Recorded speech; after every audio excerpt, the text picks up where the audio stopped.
Kembali di kabar siang pemirsa, tersangka kasus dugaan pelecehan seksual Iwayan Agus Suwartama menyangkal semua tudingan miring yang diarahkan kepadanya.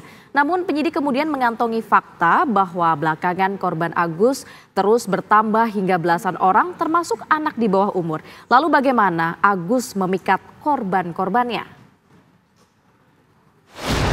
Coba logika, bagaimana saya memperkosa dua cewek, bahasa dia kan dua cewek, sedangkan satu cewek aja saya nggak bisa buka baju, buka celana. Jujur saya merasa tega sekali kayak gini.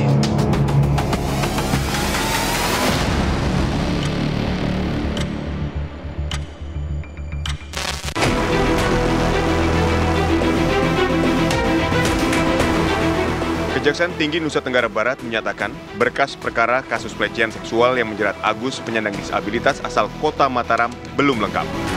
Hasil penelitian berkas perkara menunjukkan adanya kekurangan bukti, sehingga Kejaksaan melalui tim Jaksa Penuntut Umum memberikan petunjuk kepada polisi untuk melengkapi berkas perkara tersebut. Penelitian berkas perkara masih terdapat kekurangan alat bukti, sehingga kami memberikan petunjuk apa yang harus dilengkapi. Kalau dari media ramai bahwa ada posko pengaduan terhadap korban-korban IWAS, itu kurang lebih sudah belasan. Namun demikian masih dalam berkas perkara karena dari awal itu yang pelapor baru satu dan ada 2 orang lagi yang menjadi korban, jadi baru ada 3. Agus, pria penyandang disabilitas yang ditetapkan sebagai tersangka kasus pelecehan seksual, menjalani pemeriksaan di Mapolda Nusa Tenggara Barat. Agus tiba di Mapolda Nusa Tenggara Barat bersama ibunya. Selain itu, Agus juga turut didampingi oleh kuasa hukum. Ini merupakan pemeriksaan pertama Agus setelah ditetapkan sebagai tersangka kasus tindak pidana kekerasan seksual. Agus menjalani pemeriksaan di Subdirektorat Remaja, Anak dan Wanita di Treskrimum Polda NTB. Pemeriksaan berlangsung selama beberapa jam dengan melibatkan pengacara dan pihak keluarga. Memang hari ini kita agendakan untuk melakukan tambahan pemeriksaan tambahan terhadap tersangka atas nama Agus. Jadi sampai saat ini pemeriksaan masih tetap berjalan dan hari ini juga tersangka didampingi dengan pengacara yang baru hari ini dan sudah kita terima surat kuasa pendampingan dari pengacara yang baru. Itu aja, karena pemeriksaan belum selesai, masih tahap proses pemeriksaan sampai saat ini. Terus untuk terkait dengan pemenuhan, salah satu kemarin kita sudah koordinasikan bahwa kita memperhatikan tersangka, salah satu bentuk adalah tahanan rumah. Sebenarnya ini merupakan bagian dari kami memperhatikan hak-haknya dari pelaku. Menteri Sosial Saifullah Yusuf bahkan turut hadir di lokasi pemeriksaan untuk memastikan hak tersangka sebagai penyandang disabilitas tetap terpenuhi. Tadi saya juga bertemu dengan pengacaranya Mas Agus. Saya tanya tentang proses yang dilalui dan tentu pengacaranya menjelaskan dilayani dengan sangat baik dalam proses pemeriksaan ini. Hak-haknya dipenuhi, mulai yang menyangkut teknis, layanan-layanan yang diperlukan, maupun sampai juga tentu pelayanan medis, pelayanan psikis, yang semuanya itu tentu diperlukan pada saat proses pemeriksaan.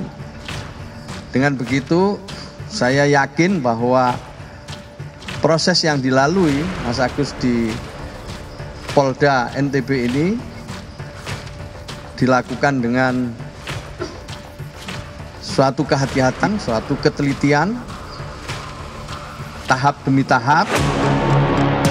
Dalam pemeriksaan selama beberapa jam tersebut, Agus tetap membantah bahwa ia telah memaksa korban untuk melakukan hubungan seksual seperti yang dituduhkan. Jumlah korban pelecehan seksual yang dilakukan Agus sudah bertambah menjadi 15 orang. Dari 15 orang tersebut, 7 korban sudah melapor secara resmi ke polisi, termasuk 2 diantaranya yang masih berusia anak di bawah umur. Kasus ini berawal dari laporan seorang mahasiswi yang mengaku menjadi korban pelecehan seksual oleh Agus, pemuda penyandang disabilitas asal Kota Mataram, Nusa Tenggara Barat. Laporan mahasiswi yang mengaku menjadi korban Agus tersebut diterima polisi pada 7 Oktober lalu. Perkembangan penyidikan, karena sudah masuk ke tahap penyidikan terkait dengan kasus ini. Hari kemarin, pertama, satu korban yang menjadi pelapor di dalam berkas perkara ini, ditambah 2 saksi awal, termasuk juga saksi dari teman korban. Ada juga tambahan lagi 2 saksi yang mengalami kasus yang sama, dan alhamdulillah sebenarnya ada 2 lagi yang sudah kita lakukan identifikasi dan 1 sudah kita lakukan pemeriksaan BAP, pemeriksaan saksi di dalam bentuk berita acara pemeriksaan. Ya, jadi totalnya sebenarnya ada 7 yang sudah kita lakukan pemeriksaan di dalam berkas perkara ini. Selain membuka posko pengaduan terkait kasus dugaan pelecehan seksual yang menjerat Agus, polisi juga bekerja sama dengan Komisi Disabilitas Daerah Nusa Tenggara Barat. Saya sampaikan bahwa sampai hari ini ada penambahan 2 yang menyampaikan ke KDD.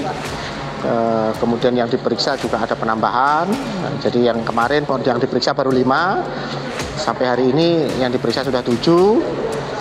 Yang melapor ke yang istilahnya memberikan informasi ke KDD totalnya jadi 15. Kalau asalnya karena ini kan mahasiswi ya, ada yang di Mataram, ada juga yang luar daerah yang kos gitu. Kalau yang anak-anak yang sudah diperiksa Mataram, dua-duanya. Ketua Komisi Disabilitas Daerah NTB, Joko Jumadi mengatakan, jumlah korban Agus bertambah 2 orang, dari sebelumnya 13 orang menjadi 15 orang. 3 orang dari total 15 korban yang melapor adalah anak di bawah umur. 2 dari 3 korban berusia anak tersebut sudah diperiksa. Salah satunya bahkan mengaku berhasil kabur saat hendak dilecehkan oleh pemuda penyandang disabilitas bernama Agus.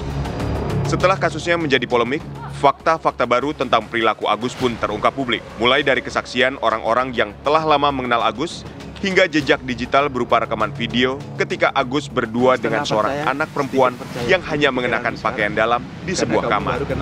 Saksikan Benang Merah episode selanjutnya, video rekaman saat Agus beraksi. Kita berdua di kamar, kita tidak bisa apa.